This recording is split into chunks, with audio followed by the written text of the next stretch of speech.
Hello and welcome back to Football Daily, where today we've made a team of some of football's greatest one-season wonders. We've tried to avoid some obvious candidates, so there's no Michu or Mido, and there may be a few controversial picks. Goalkeeper, Tomas Kuszczak. Polish stopper Tomas Kuszczak arrived at the Hawthorns in 2004, but made just 3 appearances in his first season. He still looked an exciting talent though, conceding just a single goal in 3 games, and being named man of the match after a storming performance against Man United. An injury to Chris Kirkland gave the Pole a starting berth the following year, and though the Baggies got relegated, the 23-year-old impressed, with 4 other teams conceding the same number of goals or more. He also won the Save of the Season award for a Schmeichel-esque stop against Wigan, and then Man United paid £4 million for him, the only fee the stopper has fetched in a 17-year career. Kuszczak ended up spending 6 years at Old Trafford, but played just 32 league matches, with Ferguson keeping him as a cheap backup to Edwin van der Sar. The keeper later complained that Fergie had blocked moves away from Manchester, but with 4 titles and a Champions League for basically doing nothing, maybe he should thank the gaffer instead. Defender, Matija Nastasic. Once upon a time, Matija Nastasic was your first purchase on FIFA. The Serbian centre-back is arguably a 2-season wonder though, having impressed at Fiorentina as an 18-year-old and enticing Manchester City into exchanging €24 million and Stefan Savic for his services. But it looked a bargain in Nastasic's first campaign. He made 21 league appearances as City conceded just 34 in 38 games, the best record in the league, and kept a whopping 18 clean sheets. He was named Man City's Young Player of the Year, but the following year injuries restricted him to just 13 matches, though he still picked up a league winner's medal. Remarkably, the Sky Blues didn't think the 21-year-old deserved another chance, and he was loaned to Schalke, who made the move permanent after just 2 months. City recouped under half the amount they paid, and Schalke have since finished 6th, 5th and 10th. Defender, Brian Kilcline. Defender Brian Kilcline was an FA Cup winner with Coventry, but was already 30 when he moved to Newcastle in February 1992. At that point in the second tier, Newcastle looked like they might drop into the 3rd division for the first time in their 100-year history, until Keegan forked out £250,000 for the big centre-back.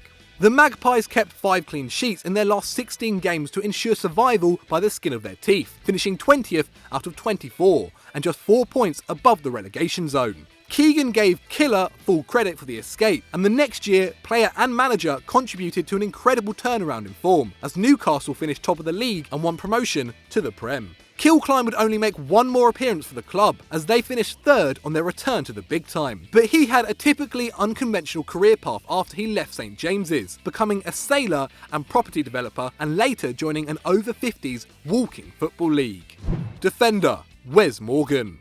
Captain of Leicester's magical 2016 title-winning team, Wes Morgan played every minute of the Foxes' campaign, organising a defence which conceded 36 in the league, under a goal a game.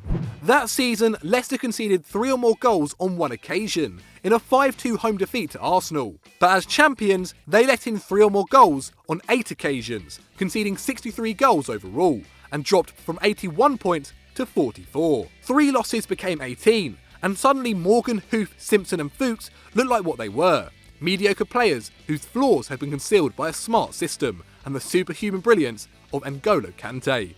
Defender, John Flanagan. Liverpool's longest-serving current player, right-back John Flanagan actually had this breakthrough season on the left of defence, featuring 23 times in the 2013-14 campaign, as the Reds came within 2 points of a first title in 24 years. A Merseyside native, the 20-year-old Flanagan won the ball back 5 times a game that year and scored the only goal of his senior career.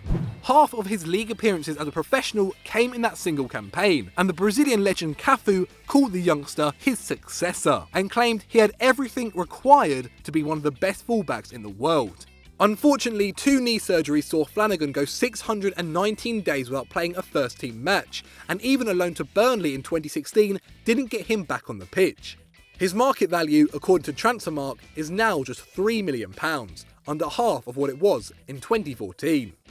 Midfielder, Jack Rodwell. Every few years, a young English midfielder is hailed as the future of the national team, and in 2012, it was Jack Rodwell's turn. Just 21 at the time, he had already made 85 appearances for Everton, and after deputising at centre-back and attacking midfield, he'd found a home in the screening role. Man City slapped down £17 million for the coveted youngster. Rodwell spent 2 seasons at the Etihad, making 25 appearances, and though he had been capped twice by England when he arrived, he was called up just once more after the move. Sunderland eventually decided to take a punt on Rodwell, bizarrely spending £10 million to bring him to the North East. 3 seasons later, their 5th most expensive signing of all time had helped them to 16th, 17th and 20th place finishes. The Black Cats are now stuck with Rodwell's £60,000 a week contract in the Championship. Midfielder, Michael Johnson.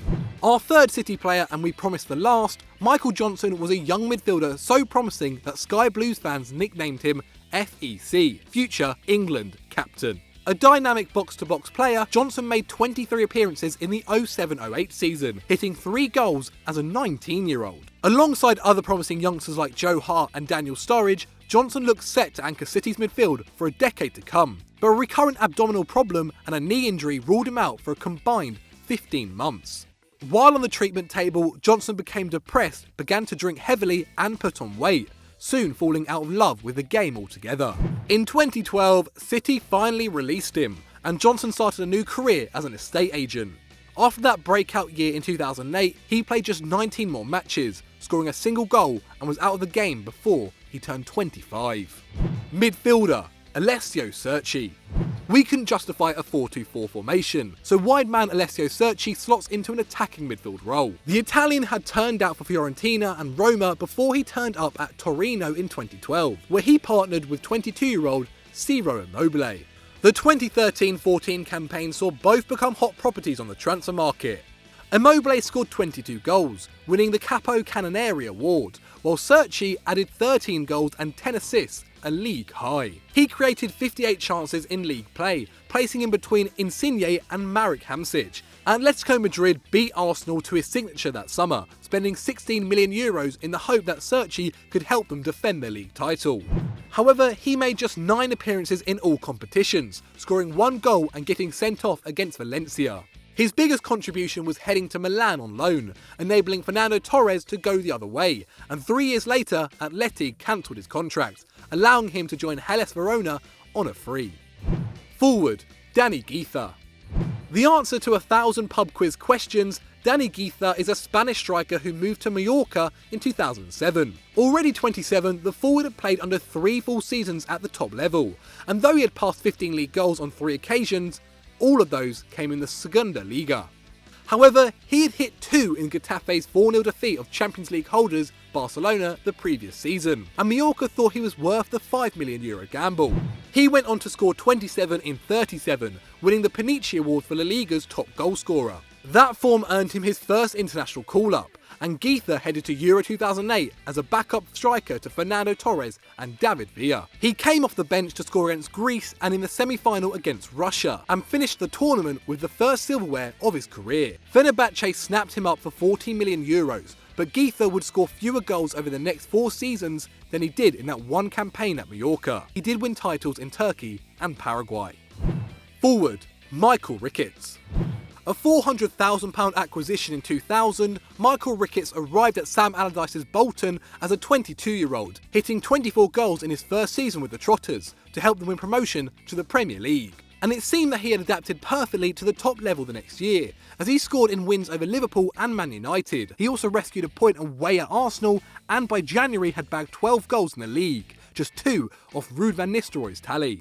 And with the World Cup approaching that summer, Ricketts was given an England call-up for a friendly against the Netherlands. With a chance to book his place on the plane, the forward utterly shat the bed, getting hooked at half-time after a woeful performance. England took Darius Vassell and a 36-year-old Teddy Sheringham to South Korea instead, and Ricketts didn't score for the rest of the campaign. He went through 8 clubs in the next 5 years, and averaged 4 goals a season for the remainder of his career.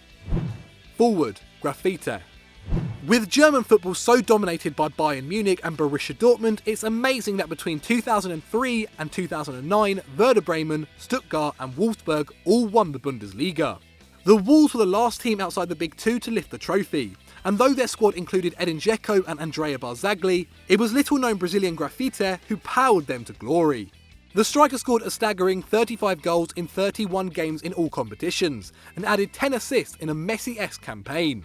He and Dzeko were the Bundesliga's 2 top goal scorers, with a strike partnership yielding 54 league goals. Grafite, a Copa Libertadores winner with Sao Paulo, went on to Al Ahly, where he put up similar numbers, but in a much poorer competition. He never went on to match the heights of that miracle year, and neither did Wolfsburg, averaging 9th in the years since. So I hope you guys liked that video. Let us know what you thought in the comments below. And if you've enjoyed that, why not check out the video on screen right now? I'm sure it is great. And as always, don't forget to like and subscribe.